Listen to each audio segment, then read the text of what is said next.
Hello အားလုံးပဲမင်္ဂလာပါကျွန်တော်ဒီ module 1 lesson 4မှာတော့ prompting အကြောင်းလေးကိုကျွန်တော် sharing လုပ်ချင်ပါတယ် so prompting ဆိုတာကတော့ကျွန်တော်တို့လွယ်လွယ်ကူပြောရရင်တော့ AI ကိုကျွန်တော်တို့လုပ်စေချင်တဲ့ဟာကိုညွှန်ကြားချက်ပေးပြီးတော့ကျွန်တော်တို့ခိုင်းတာပေါ့နော်ဆိုတော့ကျွန်တော်တို့အနေနဲ့ prompt ပေးတဲ့အခါမှာကျွန်တော်တို့ကောင်းတဲ့ prompt တွေရှိတယ်နောက်မှမဟုတ်ရင်လည်း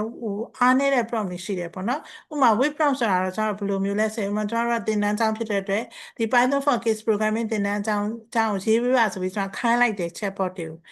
Gemini ကိုပဲဖြစ်ဖြစ် GPT ကိုပဲဖြစ်ခိုင်းလိုက်တယ်ပေါ့နော်ခိုင်းလိုက်တယ်ဆိုရင် तू ကဘသူ့ကိုရည်ရွယ်ရအောင်ဘသူ့အတွက်တုံးဘာမှကြောက်တော့မပါဘူးဘလို့ပုံစံနဲ့ရေးရမှာဘာမှမပါဘူးအဲ့ဒါဆိုရင် तू ကသူ့ကို train ထားတယ် तू သိပြီးသားဟာတွေကနေမှတစ်ခုတော့ဆွဲထုတ်ပြီးကိုယ်ကိုပြပေးမယ်ပေါ့နော်ဆိုတော့ကိုယ့်အတွက်မဟုတ်ဘူးရေဘူးအပြင်ရေးထားတဲ့ဟာကြီးပြတဲ့အတွက်ကြောင့်လို့ကိုလိုချင်တဲ့ဟာဖြစ်ချင်မှဖြစ်မယ်ပေါ့ဟာမဟုတ် strong prompt တစ်ခုဆိုရင်တော့ကျမတို့ကသတ်မှတ်ထားကိုသူ့ကို role တစ်ခုကျမတို့ပေးမယ်ကိုလိုချင်တဲ့ context အကြောင်းသူ့ကိုပြောပြထားမယ် target audience တွေကိုပြောမယ်ပေါ့နော်ကိုလိုချင်တဲ့ပုံစံလေးတွေပြောမယ်နောက်ဆုံးမှဒီဟာကိုဖတ်ပြီးတဲ့အခါမှာ customer ကဘာလုပ်ရမလဲဆိုတာကိုကျွန်တော်တို့ပြောမယ်ပေါ့နော်ဆိုတော့ကျွန်မကဒီဟာလေးကို formula 5ခုအနေနဲ့ prompt အကြောင်းရေးဖို့ဆိုရင်ကျွန်တော် formula 5ခုကျွန်မခွဲထုတ်ထားပါတယ်ဆိုတော့ပထမ formula ကတော့ဘာလဲဆိုရင်သူ့ကို role တစ်ခုကျွန်တော်တို့ပေးရမယ်ပေါ့ဆိုတော့ AI ကကျွန်တော်တို့အနေနဲ့အရေးချင်းတွေအများကြီးရှိတယ်ကျွန်တော်အရေးချင်းတွေအများကြီးရှိတယ်ကျွမ်းကျင်မှုအများကြီးရှိတယ်အုတ်ထုတ်ကိုစောင်းထားတဲ့ပညာရှင်တယောက်လိုပဲအဲ့တော့ကျွန်တော်တို့က role တစ်ခုကိုခွဲမထုတ်ပေးဘူးဆိုရင် तू ကအဲ့ဒါတွေအကုန်လုံးပေါင်းဆက်ပြီးတော့ तू လိုချင်တဲ့ရေဘူးအဖြေကို तू ထုတ်ပေးမှာဆိုတော့ကျွန်တော်တို့လိုချင်တဲ့ result ကိုရဖို့အတွက်သူ့ကို role တစ်ခုပေးဖို့လိုတယ်ပေါ့နော်အဲ့တော့ဒီမှာဥပမာအဖြစ်ကြည့်ရမယ်ဆိုရင်သူ့ကိုဒီမှာ social media digital content expert တယောက်အနေနဲ့ကျွန်တော်ဓာတ်သူ့ကိုပေးလိုက်တယ်ပေါ့နော်ပေးလိုက်ပြီးတဲ့အခါမှာကျွန်တော်တို့ context ပေါ့ကျွန်တော်တို့ရဲ့ context ကဘာလဲဘယ်သူ့ကို target ထားတာအောင်ကျွန်တော်တို့ပေါ့နော်ဟိုဒီမှာဆိုရင်ကျွန်တော်9နှစ်ကနေ10နှစ်ရွယ်ကလေးရှိတယ်မိဘတွေကို target audience တွေကျွန်တော်ထားတယ်ပေါ့နော်အဲ့တော့နောက်တစ်ခုကတော့ကျွန်တော်ဘယ်လိုတုံးမျိုးသုံးမလဲပေါ့နှွေးထွေးတဲ့တုံးသုံးမယ်မိဘတွေအလွယ်ကူနားလေစင်မဲ့စကားလုံးတွေသုံးပြီးရေးခိုင်းမယ်နီးပညာနဲ့ပတ်သက်တဲ့စကားလုံးတွေများများမပါစေနဲ့ပေါ့နော်ဒါကျွန်မကသူ့ကို context ပေးလိုက်တာဘယ်လိုတွေပုံစံဘယ်လိုရေးတဲ့နဲ့ဘယ်လိုဟာပုံစံမျိုးကျွန်တော်တို့လိုချင်တယ် target audience ကတော့ဘယ်သူအတွက်ကိုရည်ရွယ်တာပေါ့ task ကကြတာဘာလဲဆိုတော့တာဝန်တာဝန်ကကြတော့သူ့ကိုဘာလုပ်ခိုင်းတာလဲဆိုရင်ကျတော့ Facebook မှာ content ရေးခိုင်းတာ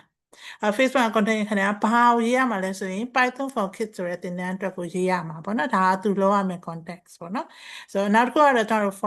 format ကကြတော့ဘာလဲဆိုတော့စာလုံးရေးတရားအောက်ရှိရမယ်မြန်မာလိုလိုတိုရှင်းရေးပေးပါပေါ့နော်ဆိုတော့နောက်ဆုံးတစ်ခုကတော့ဘာလဲဆိုရင်ကျတော့ CTA ဒါမှမဟုတ် call to action လို့ကျတော့ခေါ်တယ်အဲ့တော့ကျမတို့ကသူ့ကိုနောက်ဆုံးမှတကယ်တမ်းကျတော့ဒီ post ကိုဖတ်ပြီးတဲ့အခါမှာ customer ကဘာရသွားစေချင်တာလဲဘာလုပ်စေပေးစေချင်တာလဲပေါ့နော်ဆိုတော့စိတ်ဝင်စားရဲဆိုရင် Python လို့ comment မှာရေးပေးပါပေါ့ဒါကျမတို့ရဲ့ call to action ပေါ့နော် CTA ပေါ့အခုနကကျမအနေနဲ့ဒီ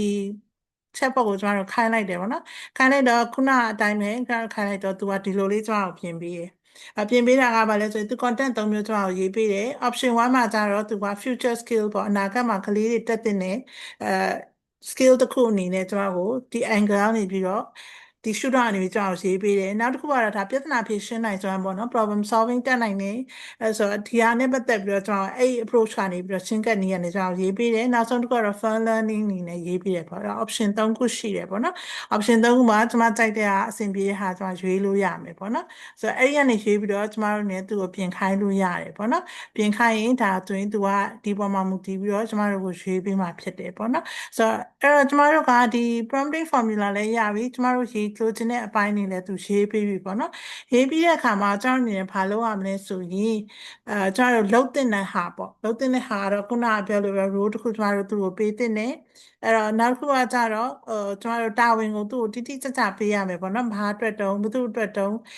ဘာဘယ်လို target audience ကိုကိုကရောင်းစေချင်တာလဲပေါ့နော်စသဖြင့်ကျမတို့ကသူ့ကိုပေးထားဖို့လိုတယ်နောက်တစ်ခုကကြတော့ကျမတို့အနေနဲ့